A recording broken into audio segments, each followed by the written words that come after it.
The governor of Texas is defending his decision to bus thousands of migrants to Washington, D.C. and New York City. On Thursday, Governor Greg Abbott tweeted those cities have, quote, seen a fraction of what his state faces daily. And he also called on their mayors to demand President Biden enact stricter border policies. At least 160 migrants have been bused from the Texas-Mexico border to New York City this month. Texas has sent thousands more to Washington, D.C. So joining me now is Ayala. She is the Deputy Speaker of the New York City Council and the Chair of the Council's General Welfare Committee. She attended a special hearing on Tuesday to address the migrant busing issue. Thank you so much for joining us on this. What came out of that special session? Thank you. I mean, I don't know that we learned anything that we weren't already aware of, other than the fact that the census continues to climb, quite drastically.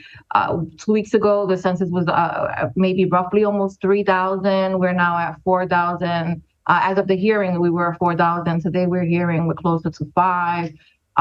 There seems to be some discrepancy on what the actual number is. Obviously, we cannot ask people their immigration status, and that makes it a little bit trickier. But because individuals are self-disclosing, it gives us a kind of an idea of what's happening. So, as you are aware, the mayor, Eric Adams, New York City Mayor Eric Adams, is reportedly planning to open a facility to process and house the migrants that are being bused from Texas. Have you had a chance to interact with any of them? I'm just curious as to what their journeys have been like. I'm sure for many of them, the fact that they're just here is welcome relief, meaning in the United States. But I sort of wonder, because there's a human component to this story beyond the politics, which is what the governor of Texas is doing to these individuals who are seeking a better life, and how they are being trafficked to New York City, New York State.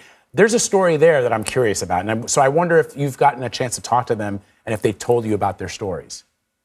I haven't spoken to anyone directly, but I know that at the hearing, there were actually a couple of testimonies from Catholic Charities and Acacia, which is a community-based group that is in contract with the city to house newly arrived asylum seekers. And the executive director shared a story of a young woman who was in shelter, recently arrived, had traveled for months, and they ended up giving birth at the shelter, and the staff delivered the baby. Those stories are very impactful. These are people, these are human beings that are being used as political pawns, who are traveling for months on end and then put on a bus, to travel for a few more days without food. Many of them, we learned, had no access to medication. There was a case where a child, I believe, was in need of insulin and, was deprived of that for 3 days. These are serious issues.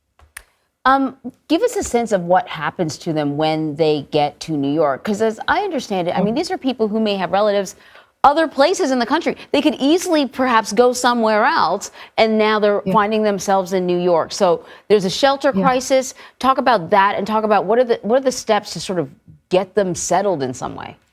Yeah. So, I mean, the complexity in this is that we already had a shelter issue. Our census count was really high. It was 45,000 at the beginning of the year, and we're up to 50,000 individuals in shelter to date. That in and of itself presents a challenging problem.